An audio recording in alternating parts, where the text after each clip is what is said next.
Welcome to the Indie Film Hustle Podcast, episode number 270. Build your own dreams. If not, someone will hire you to build theirs. Farrah Gray. Broadcasting from the back alley in Hollywood, it's the Indie Film Hustle Podcast, where we show you how to survive and thrive as an indie filmmaker in the jungles of the film biz. And here's your host, Alex Ferrari.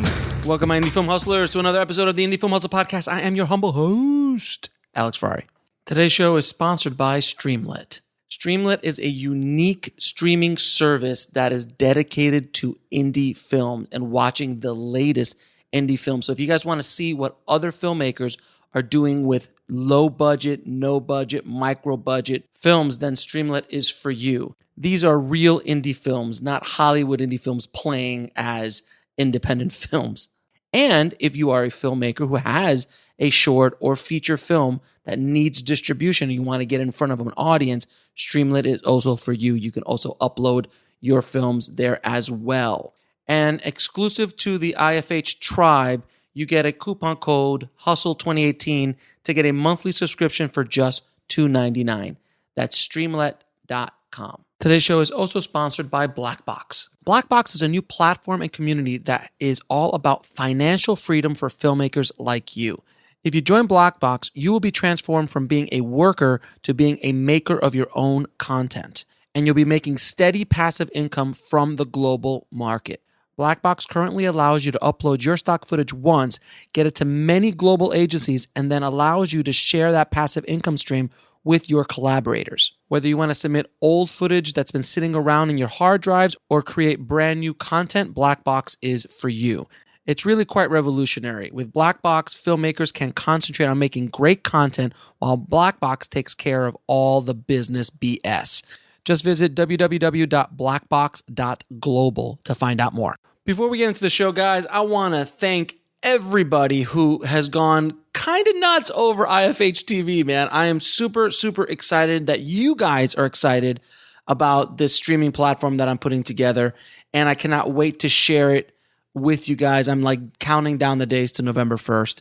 But if you want to get early access, just head over to ifhtv.com and sign up, and I will let you guys know, maybe get a little early access to IFH TV, which people are really, really excited about. So thank you again so much for the support and the enthusiasm for what I'm doing with IFH TV. And if you guys haven't seen it, there is a teaser trailer running around the internet and also at ifhtv.com. So you can check out a little sneak peek of what you can have, what you can expect on IFH TV. So more to come on that. But today's guest is Susan Kucera, and she is a documentarian and the director of Living in the Future's Past, starring the legendary Jeff Bridges. And I wanted to have Susan come on to talk about what the movie is about, but also her process, the importance of documentarians today, how she shoots and edits everything herself, and the kind of work that she's doing as a documentarian, and kind of get inside the process of a world-class documentary filmmaker. So without any further ado, please enjoy my conversation with Susan Kucera. I'd like to welcome to the show Susan Kucera. Thank you so much for being on the show. Thanks for having me.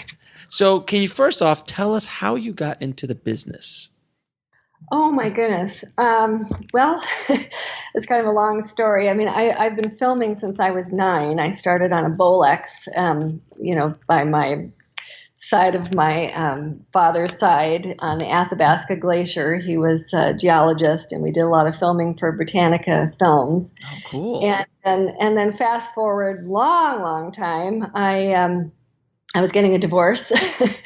And I was thinking, oh, okay, what am I going to do now? And the only thing I really knew how to do really well was film. Mm-hmm. And the Red 1 camera had just come out. Actually, it hadn't even come out. I got on the list to get one. Right. With that box that they showed at NAB. That's right. I thought, okay. I thought, I could handle this. This takes good old-fashioned filmmaking. You can actually use cinematic lenses. It was a lot like an actual film camera, not a point-and-shoot camera.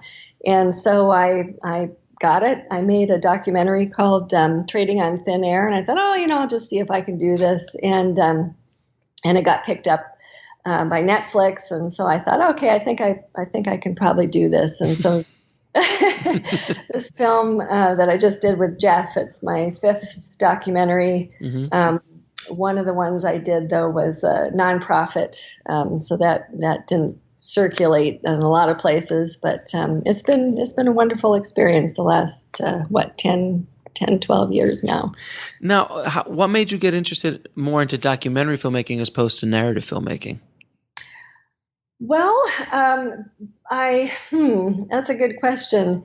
I have written screenplays, and I know how difficult it is to get films made. And when you're making, yeah, really, I know. Surprise, surprise. You have a screenplay? What? Actually, that's how I have it. It's so funny, all these little points that take you in these different areas. So that's why I ended up with an agent. Because that screenplay had gotten some interest, and nice. And I was still a full-time mom then, but as I said, divorce kind of forces you to get with the program. And she was able to find a home for my first documentary, my agent, mm-hmm. and that I just took off from there, and I really enjoy it. It's I have one camera. I can move around with one camera much more easily than a giant crew, and I film all the time. I love the act of filming, and it's like hunting, right? You're capturing things that only exist in a split second and aren't there again. So like the grizzlies in the film. You can't cue a grizzly, right? So I happen to be in the right place at the right time. You could try to cue them, but it's probably not going to work real well for you. That's right. And it's an interesting process. All of us documentary filmmakers just add to the cultural narrative the best we can. And so it's very gratifying that way. And now what are you shooting? So what are you shooting with now? You shoot with a Red Epic or? It's a Epic W. I can't keep track of them. There's too many. I know. Isn't that crazy? All the Dragon and Monstro and whatever else. I know. I guess on the upside, we get to recycle our hard drives, so there's no physical film in that sense. Correct. But So it is difficult. You end up on this sort of treadmill. Mm-hmm, absolutely. I'm done. I think I have the camera that I'll just keep for the rest of my life. So you say that now. I'm definitely done. As long as it keeps working, you'll be fine. Yes, exactly. That's right. Now, do you also edit your own work? I do. What do you cut on, and how do you feel that helps you as a documentarian? Because I know a lot of documentarians that don't have that skill as far as shooting or editing. How is it working in the kind of work that you're doing? Well, my process is very organic, and so if I edit myself, which I do, and I'm still on Final Cut 10.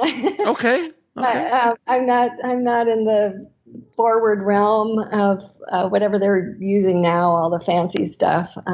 But I'm assuming Final Cut, you're the latest version of Final Cut 10. Yeah, the latest version of Final Cut. It's a very powerful piece of software. Don't knock it. No, I'm not knocking it. I'm just laughing because a lot of people say, why are you still using that? And it works for me. They just don't know. They just don't understand.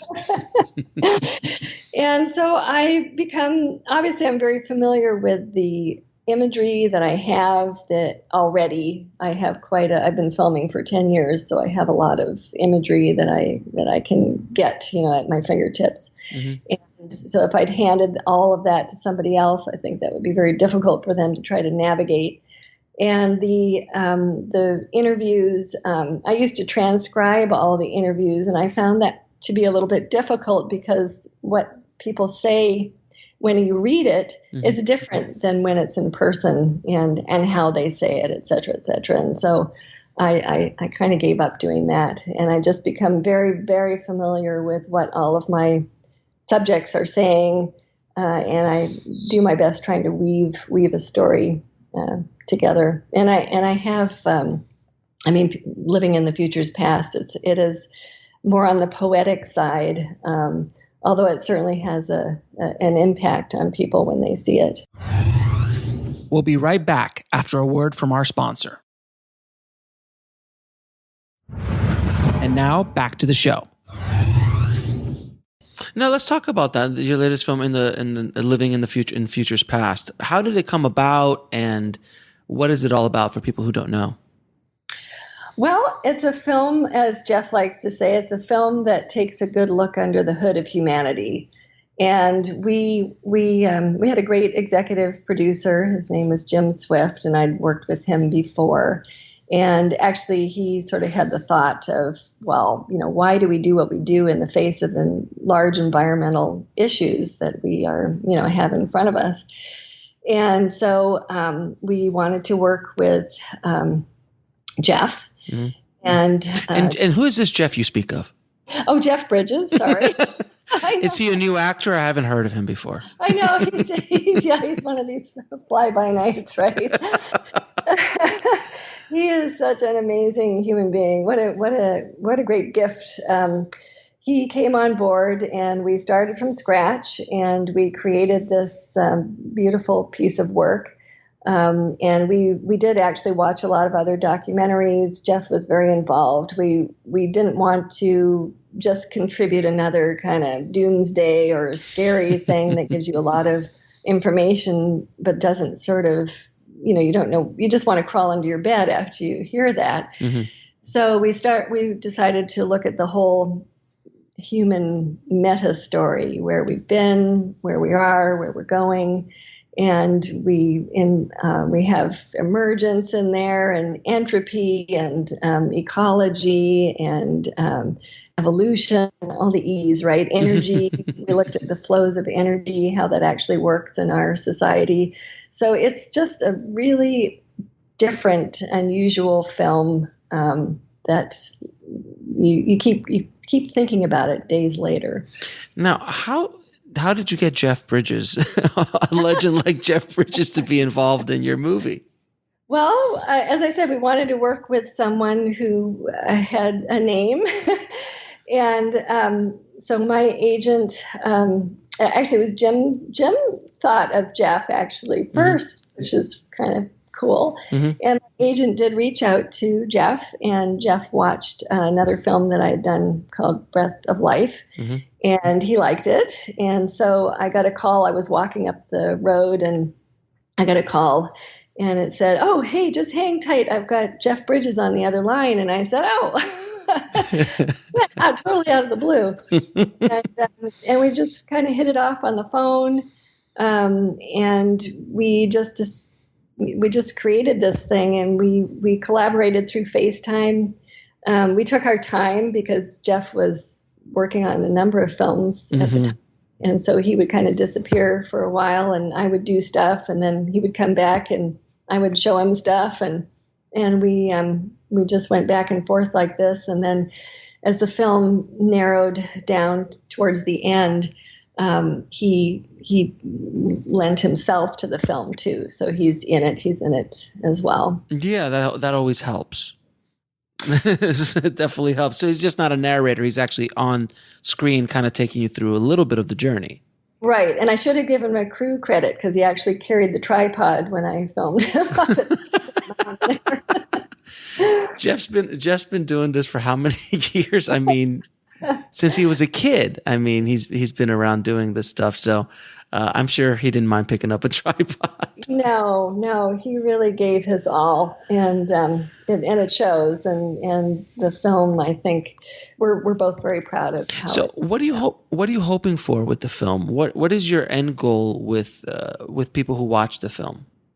Well, we decided to shake things up a bit. As I said, we approach this in a different way, and when you go to see this film, you'll actually learn a lot about yourself, and not in a blaming way or why are you a human kind of way, mm-hmm. but actually how your brain thinks, how interesting things like talking about capitalism in terms of optimal foraging theory, which people often don't think about. like if you're a wolf, Right. you're spending energy, you don't want to spend the same amount of energy getting a mouse if you could spend the same amount of energy getting a deer. And and we look at that in terms of the stock market and just kind of how our whole society functions. Not whether it's good or bad, just, this is it. And so interesting concepts like that. We're always looking at ourselves, comparing ourselves to how animals operate, and so you just get an interesting idea of humanity this way, and it also allows people who are feeling vulnerable. We meet people where they're feeling vulnerable, and we kind of look at why things are the way they are. And as I said, for me, the whole energy aspect of it really opened my eyes, and so now I'm thinking about my decisions differently. I'm looking at the world differently, politics, everything. So it's kind of eye opening, as I mentioned. And well, first of all, how important are documentarians in today's world? I mean, there's so much stuff going on. I know. We live in a crazy time. We do. And I think sometimes the news is so busy covering the show that it's difficult for them to actually do a lot of the journalistic things that they used to do back in the day, which aren't as flashy. And I think documentarians have picked up a little bit, if not a lot of that slack. Would you agree? Oh, I definitely agree. If you can spend an hour and a half unpacking a thought, right, or different aspects of something, you're certainly obviously going to learn a lot more than if you just got 10 or 15 minutes to listen to a soundbite here or there. And so, I guess documentaries do. I mean, it's whatever turns our brain on, right? And people unfortunately, we're all so busy.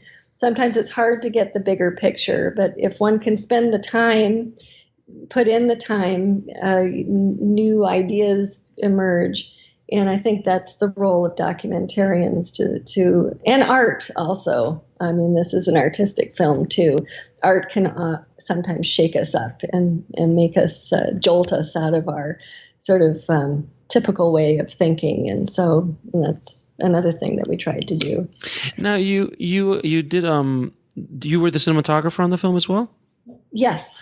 Its images are gorgeous in this film. I mean, they're really, really stunning. I mean, how did you learn? Who taught you, or how did you teach yourself to make these amazing images, which are for the most part with natural light? I know. Money. Money? Did you pay the sun? How did it?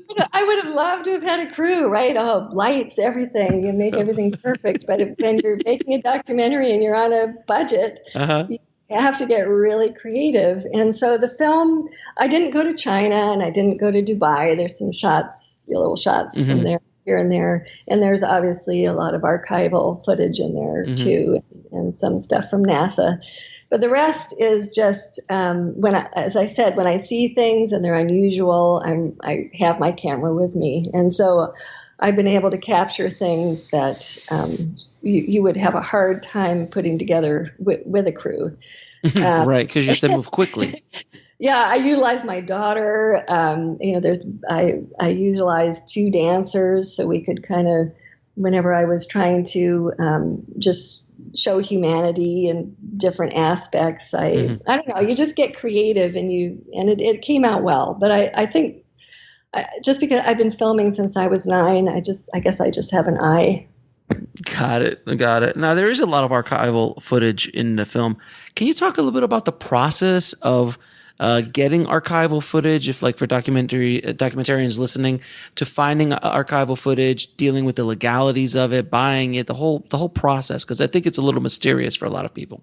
Yeah, it's not so bad if you get to the level where you're actually releasing a film like we did in the theater. It's out in the theaters today. Then you have to pay a little extra. That's for the license.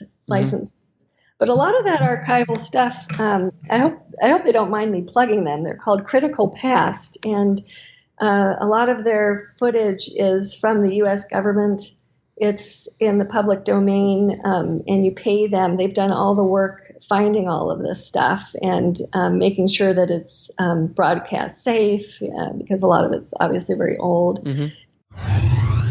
We'll be right back after a word from our sponsor. And now back to the show. And so that's a very good resource. And what's the name of it? Critical Past? Critical Past. Okay. .com? Yes. I will definitely put that in the show notes because it's rough. It's rough looking for footage, especially archival stuff for documentarians. Did you ever see the movie Atomic Cafe? No, I didn't. Have you ever heard of it?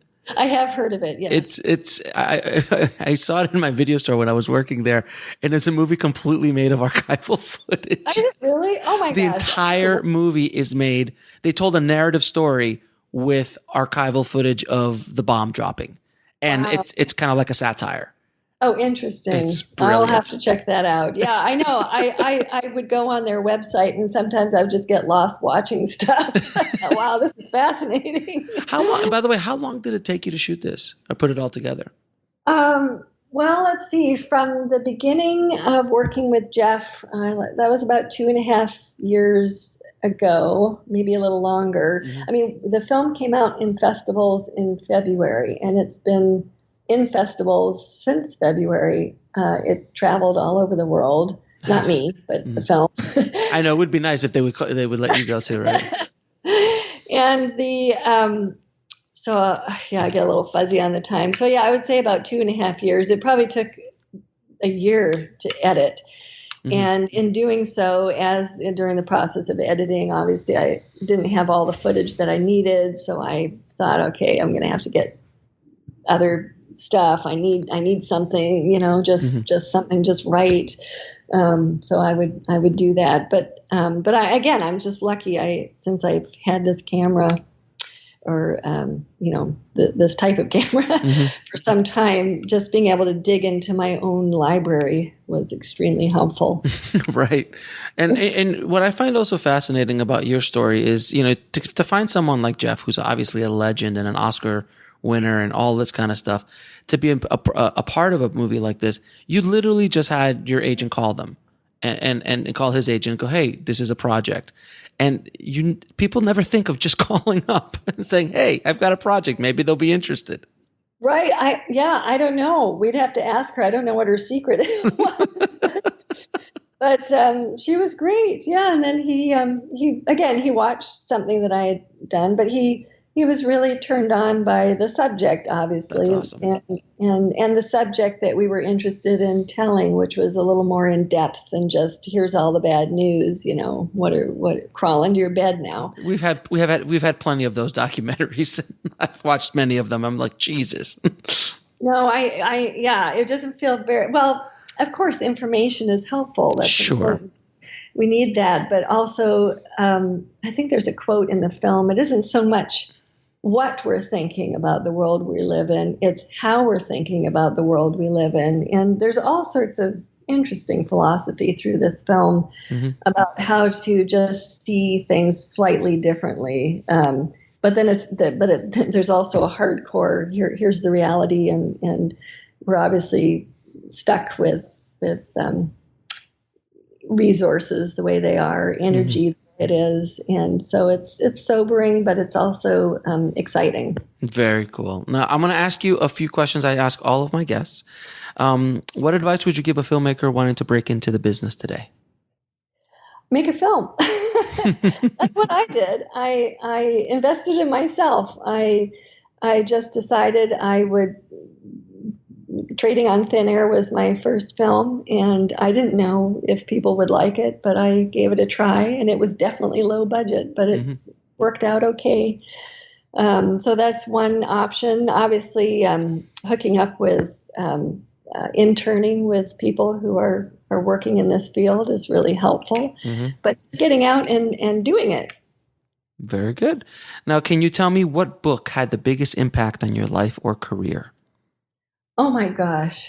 Oh, that's hard. Honestly, I aside from the the books that I've been reading lately that are mostly from the people who are in the movie. Right. I was like, I don't know if I can even think back that far. Oh my gosh. Any book that comes to mind that really had an impact. Okay, so there's a book by Timothy Morton that I actually read as I was sculpting this film. And man, I'd have to look up what it was. His latest book is called Being Ecological, but there was another one before this one. Shoot, I don't have it handy in my mind. But he the reason it was so powerful, his prose in there, it really made you reach. You really had to think. And it was a challenge to get through. And but when you come out the other end, you have all these aha moments. That's awesome.